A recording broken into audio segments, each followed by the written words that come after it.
Okay, welcome. My name is Thomas Hillen, and it's a great pleasure to have Joan Lowengrub here as my interview partner from today. So, John, why do you introduce yourself just quickly? Thanks, Thomas. So I'm John Lowengrub. I'm professor of mathematics and biomedical engineering at the University of California, Irvine. I'm also the inaugural director of our interdisciplinary program in mathematical, computational, and systems biology.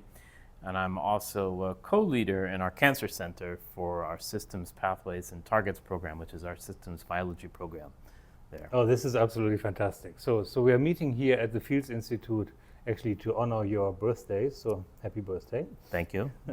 But before we get to all these important achievements, I would really like to know where you come from. I think, or I have the feeling you are actually not coming from cancer research, right? Yes, so I did my early work in fluid dynamics and numerical analysis. So my thesis work was actually a theoretical work trying to prove convergence of a numerical algorithm for simulating interface dynamics. And does it converge? Fluids. It does converge, much to the surprise of many people. People didn't think it converged, and it did. It's called the point vortex method. So then at which point in your career did you get interested in cancer modeling? That was in right around 2001, 2002, when I was still at the University of Minnesota. Mm-hmm. And actually I was motivated by a faculty member there, two faculty members. So Abner Friedman, who's one of the early pioneers of mathematical biology, and so he established the Mathematical Biology Institute at Ohio State. And Fernando Reitek, who was working with Abner Friedman at the time.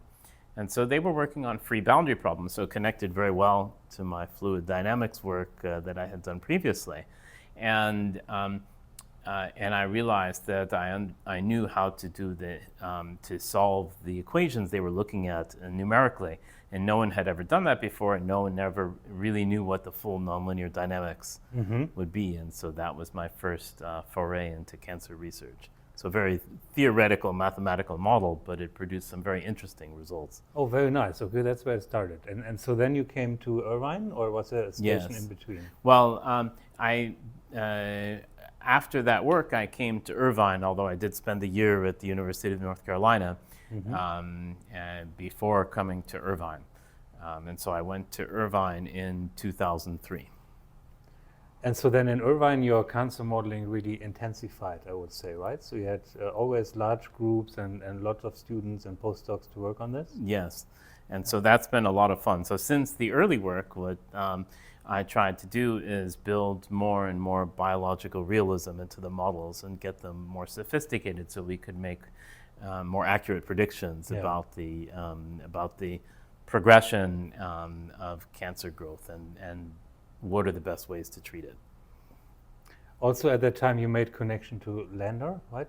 Yes, Arthur Lander. Arthur Lander, yeah. So he's had a huge influence on my career since being at University of California. So Arthur is director of our Center for Complex Biological Systems, and so that's the nexus of systems biology at UC Irvine. And one of the reasons I went to UC Irvine, I went just as that center was being formed.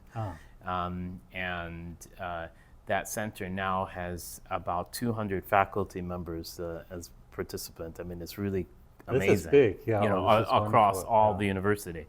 So through 5 schools and 10 departments. And so it's been a very collaborative environment. And it's been fantastic for me. Yeah, so to initiate contact to people in medicine or biology it's not always easy, right, for us as mathematicians.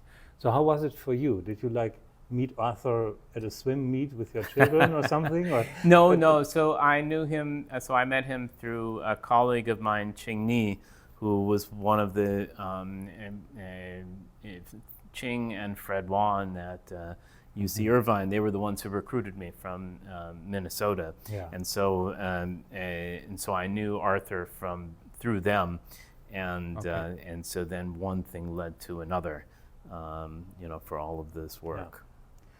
So now I had the opportunity to visit you a few times at Irvine, Yes. and I had a feeling which I don't have at many departments, the feeling that you are actually a group. There's NCISO, and there's Fit1, and there was Natalia, and you yourself, and so it really made a wonderful impression as a group in math biology, kind of also being interested in each other. And I think that has continued to be true, although, now as we're all getting older, we tend to be pulled apart a little bit more. But what's really been the glue that's held the group together is the Center for Complex Biological Systems, CCBS. And so we have an annual retreat, usually in the spring. And it's very popular among students, postdocs, and faculty. You bring your families and so on. And at least once a year, we are all together, and that motivates a lot of collaboration. We also have a competition there for seed funds for pilot studies, and the goal of that is to initiate new interdisciplinary collaborations. And so it's a fun time with everybody running around. There's every year is a theme that's announced, and so you have to submit a proposal related to that theme. And so at the retreat, you just submit a paragraph, but to do that, people are always running around, and students are always coming up and saying, can you do this, and can we do that, and what can we do? And so it's a lot of fun. It's a very active learning environment. That sounds really cool, yeah. That sounds really awesome. Now, you mentioned students, so do students do a degree in the center, or how does this work for students? So now, as of the last 7 years, there's been an interdisciplinary program, and so I'm the director of that. And so that's joint. So I report to now it's the School of Biological Sciences, but it's an independent program, and so you can do your PhD or master's within this program. So prior to that, when I had first arrived, maybe a few years after I first arrived, there was a gateway program. So students would come in, and they would spend 1 year of the program and then go to a department. And so now they still have that option, but now they can remain in the program and do their degree in that program.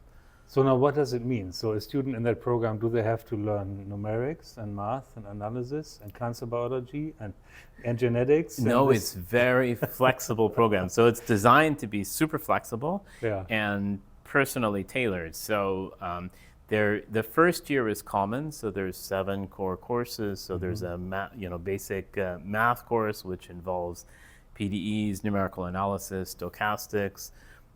There's a learning seminar. So the students have to take a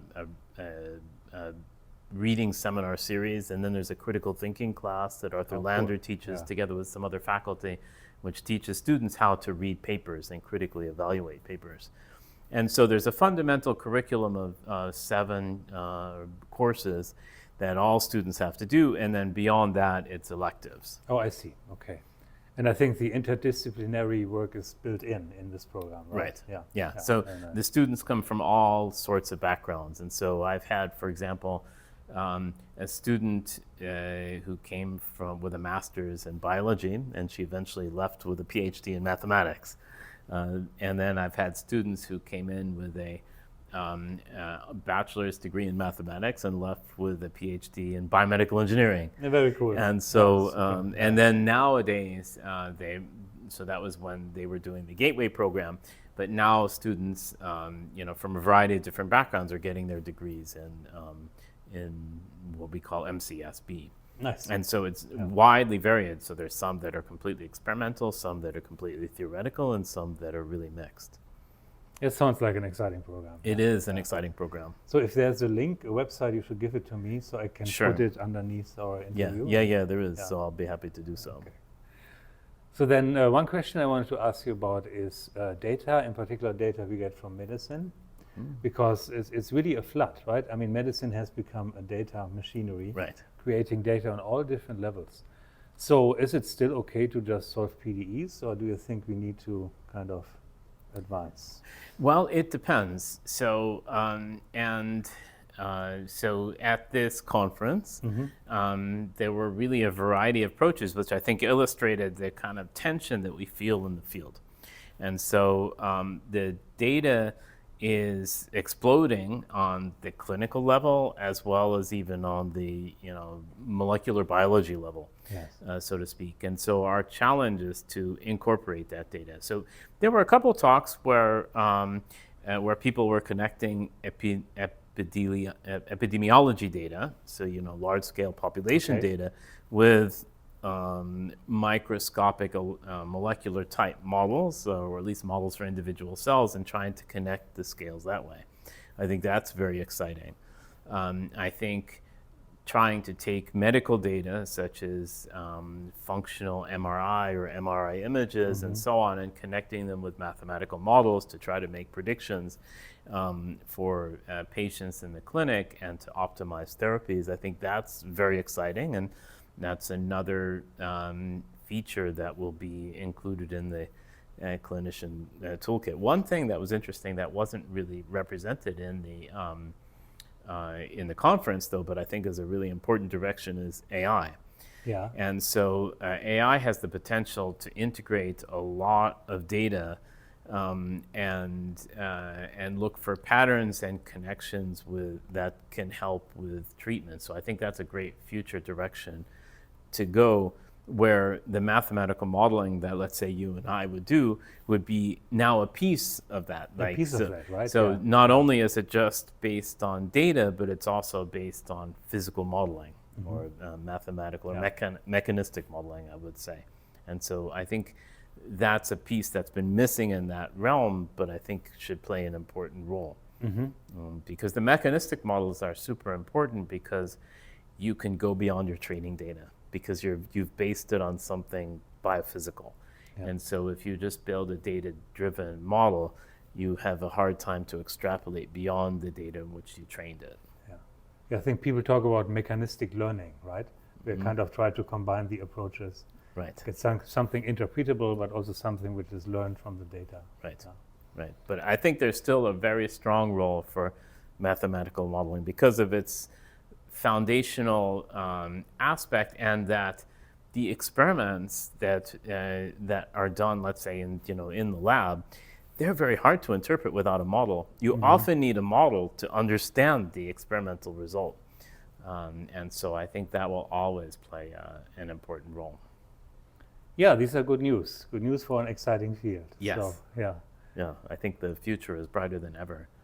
There's one more thing. So we are here smiling and we are enjoying our company, but we're talking about cancer. Cancer is a serious thing. Yeah. So should we have fun doing this?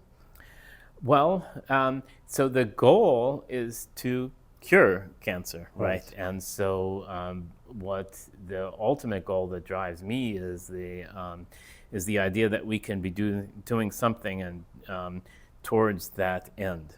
And so I think that up until now, a lot of the cancer treatments still, although there's more precision therapy or individualized therapy than there has been in the past, I think there's a big space for mathematical modeling to aid with that, which has not been done to now. And so I would say that while there have been many successes in cancer treatment, it's still depending on how you count, number 2, number 1 killer, and there's many unmet clinical needs, and I think mathematical modeling can play a role. So I think we should be having fun doing it, in the sense that your goal is to do something beneficial for society, and this is a really important societal problem, and it's more likely if you find this as an attractive or interesting field to study, a rewarding field. That you're going to do better if you're enjoying it, rather than that's true. Yeah, that's a personal motivation. Rather than feeling like it's just work, it's actually fun and enjoyable, and especially rewarding to see that actually your models can make predictions that either can be borne out or can lead to new treatment strategies. And so I'm very excited. I've been told that A couple of the things that we've done are marching on the way to clinical trials, and so I'm hopeful that will, as a process, that will continue. But that's what really motivates me to.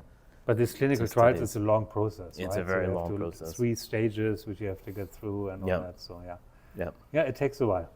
You have to keep doing it. Yes, you have to be patient. So this is now 24 years or so of me doing this work, and each year we get a little bit closer, I think. No, wonderful. Okay. So then, thank you very much for your time and for this Thomas. wonderful interview. Thanks so much. I really appreciate it. Yeah, I'm sure the people will like what you say. Yeah.